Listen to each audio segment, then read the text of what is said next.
I've always been a fan of the bad guys in movies, games and TV shows ever since I was a kid. I don't know why, maybe I'm just a piece of shit.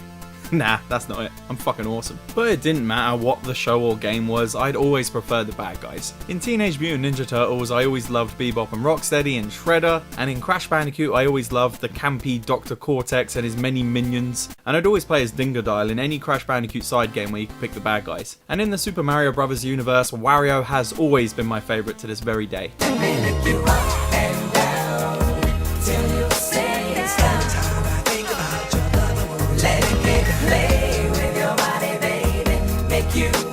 But long before Wario's arse of mass destruction captured my heart, the first game I played where I was playing as the bad guys was the game I'm going to be talking about today, Bonanza Brothers. This game is without a doubt one of my favourite Megadrive games, and I'm really excited to play it again. It's been fucking ages. So anyway, come on kids, let's go rob some people. Dick McCauley does not endorse the practice of breaking into people's homes and robbing them at gunpoint. This was said in the context of a joke, and there's no endorsement or incitement for children to go out and rob people at gunpoint. I'm sorry, I had to put that in there. The way the English police are at the moment, you've got to be careful with jokes, because they're a fucking crime apparently. Bonanza Bros starts off with a cutscene explaining what little plot this game has to offer. Basically, some mysterious figure wants to hire the Bonanza Bros to try and rob all of his various businesses that have already been getting robbed by other thieves. This guy's plan seems a little bit flawed to me. The solution to getting robbed isn't inviting more people to rob you. And the shadowy figure says he'll even reward them handsomely for robbing him. Wait, so his whole plan is to pay two known criminals to rob him? Great plan, mate. Can't see anything going wrong with that. And to top it all off, they even have business cards that say we'll get the treasure within 3 minutes. What kind of thieves have a fucking business card for fuck's sake? But of course, this calling card serves as a reason why you only get 3 minutes to complete each level. How convenient. When I was doing some research about this game, and what I mean by research is looking at the game's Wikipedia page, I saw that this storyline was just for the non-Japanese release of this game. As in the Japanese version, apparently the Bonanza Bros are just literally some really good robbers who want to steal as much shit as they can. That's a much more believable story. Maybe they thought the rest of the world just wasn't ready for a game where you played a bad un. This just reminds me of when they were trying to ban violent video games. Look here, Jack Thompson. Just because little Jimmy is playing a game where he's shooting and robbing people, it doesn't mean he's gonna go fucking do it. I mean, I grew up playing video games where you could murder hookers, and look at me, I turned out fucking great. Hi guys, and welcome to my cooking channel. Today we're going to be making a nice simple breakfast. Let's go. Okay guys, first thing you're going to need is a bowl, and then 4 packs of Smarties, and your milk of choice. So let's just start making the recipe. The first thing you're going to want to do is to open the Smarties and then put them in the bowl. I'm just going to do that now.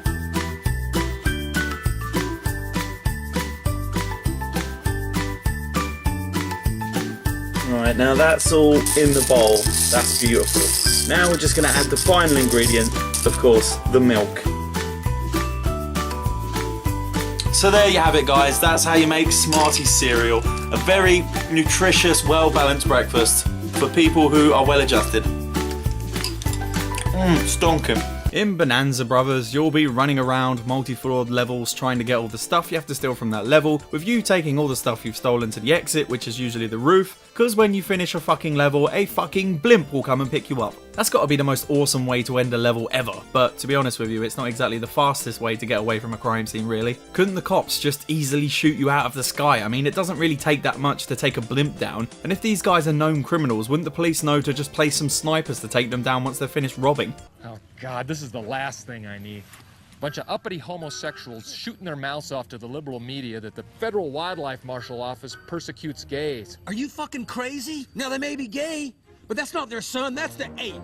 I think I would recognize an ape if I saw one, okay? And the only thing I do recognize right now is a political fiasco here that I'm about to avoid by letting this butt-fucking Brady Bunch go. Actually, scratch that. That's pretty believable, actually. And as you can see from my gameplay footage, the screen is split into 2 because this game is kind of geared towards co-op play, and having an extra person along for the ride would probably make this game a whole lot easier. But I, of course, have no one to play with. One is the loneliest number.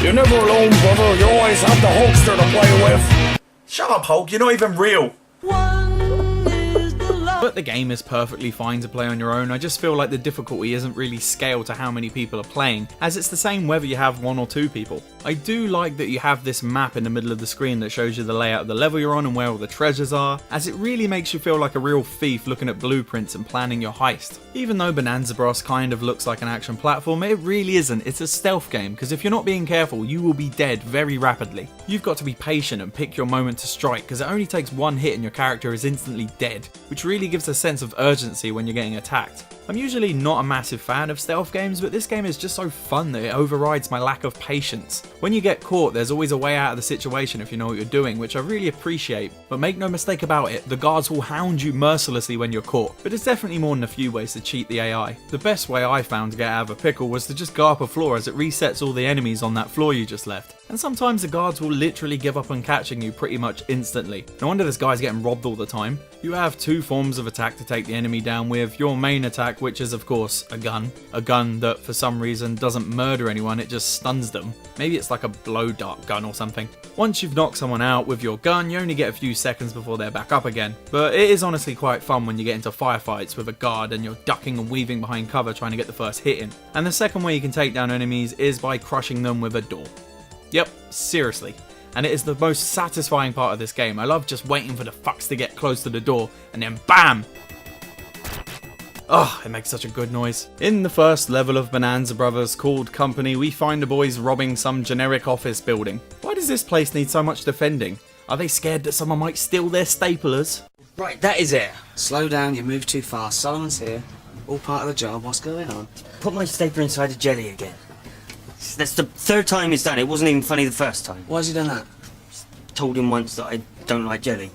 I don't trust the way it moves. In this first level, you meet the first 2 types of enemies you're going to be dealing with for most of this game. Your bog standard cop who dons many different coloured uniforms throughout the course of the game, and these are your basic grunts. And we also have these heavily armoured, shield-wielding motherfuckers that are a bit of a pain in the arse, especially when they're placed in narrow fucking hallways. If you try and take on these boys head on, they won't go down, so you either have to hit them in the back like a coward, or you just have to crush them with a door. As with most of the enemies in this game, these enemies can either be armed with a gun or a baton to kill you with, and there's basically no way of telling which weapon they're going to be using until they try to kill you with it. This is the real trial and error bit of this game. Enemies with batons are a lot easier to deal with, as they'll just chase after you and you can easily dodge them if you know how to trick the AI, but enemies with guns are a bit harder to deal with, as you'll usually be dead unless you've got some cover nearby. But this level is easy enough to deal with, it just introduces you to all the game's different mechanics. Next up is Millionaire's Mansion, and here we're of course robbing from the rich. And this level adds a few more elements to the gameplay. Throughout the house there's various things that your thief can trip over and alert the guards with. There's stuff like cans and rakes.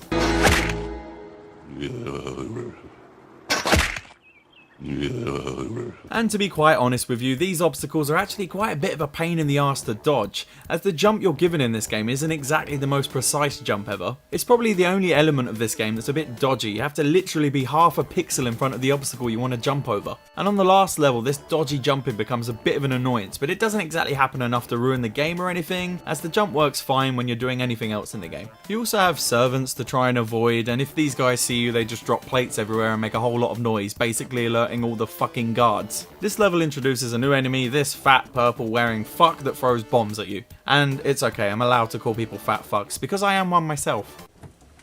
What to have? Ooh, cheesecake. Feeds a family of 4. Challenge accepted. Alright, let's eat this whole fucking cake like the fat bastard I am.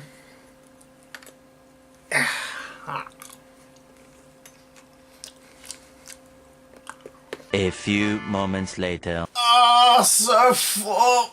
And these guys are luckily so fat and obese that they don't really pose too much of a threat. They do take 4 hits before they go down, but you can usually shoot them before they can do anything anyway. And this second level also introduces another one of my favourite bits of this game, the fucking zip line. Okay, I get that it kind of makes no sense that there would just happen to be zip lines at a lot of these locations, and the fact that these guys can somehow smash through brick walls at the end of the zip line without getting hurt is also a bit weird. But come on guys, let me have this. It's fucking awesome. The next place the boys are robbing is a casino, and this level can be a bit of a pain in the ass because there's fucking annoying shield guys bloody everywhere. And the end bit of this level introduces these Sonic styled springs that can launch you up onto higher ledges, and God knows why they'd be on the roof of a casino.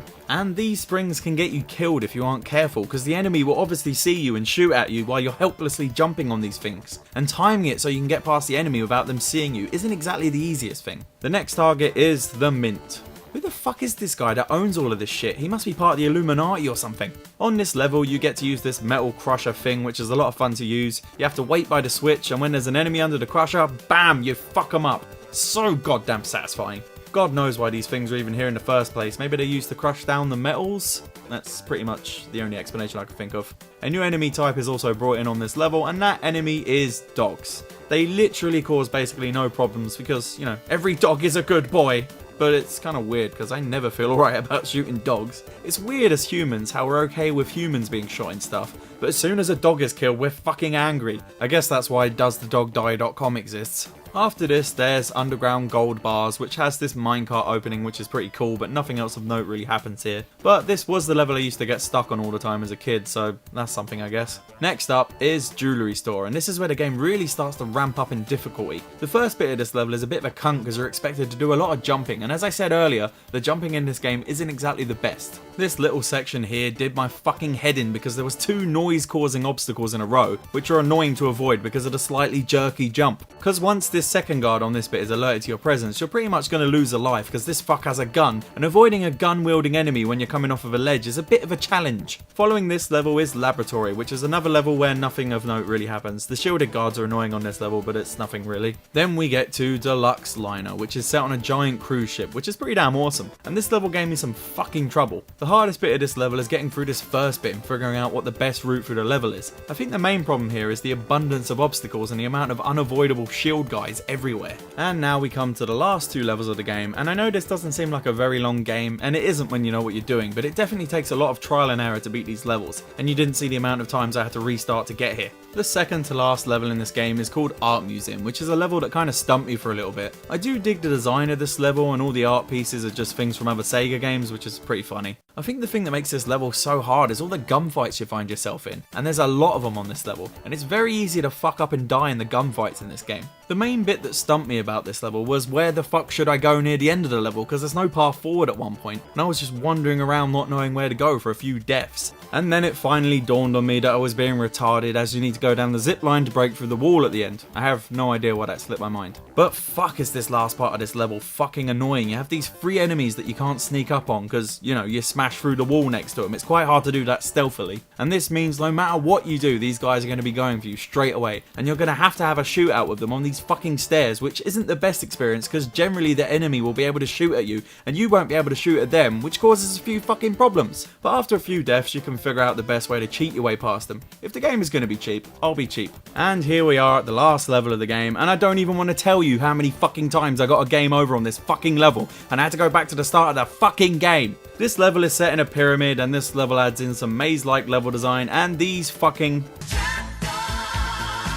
And the trapdoors can really fuck you up and get you killed by the time limit. And the time limit is honestly the biggest enemy in this level, mainly because of all the stuff you have to get before you can leave. And trying to figure out how to get to all the different parts of the level can be very annoying when you're rushing on the time limit. And by the time I finally beat this level, I felt like a fucking speedrunner or something. The main area that gave me trouble was this area in the middle of the bottom floor of the pyramid. Getting past these 2 normal guards and this armored guard caused me a lot of fucking trouble, mainly because the armored guy has a gun, and taking down armored guys with guns in a narrow hallway where the armored guy will basically always be facing you is quite a challenge. Most of the time it just came down to pure luck on this bit. Usually I'd just have to hope that he'd stop shooting and try to chase me so I could just slink on by him. But even after this bit there was no guarantee that I could even get all the stuff quick enough to get out in time, because there's these 3 armored guards that are guarding these 2 bits of treasure that you have to be very patient with, which isn't exactly that great when you're in a rush. To get through these bits, you basically need a perfect run with a whole lot of luck involved. But the real big challenge of this level is this last part here with this fat fuck bomb thrower and these 2 trapdoors.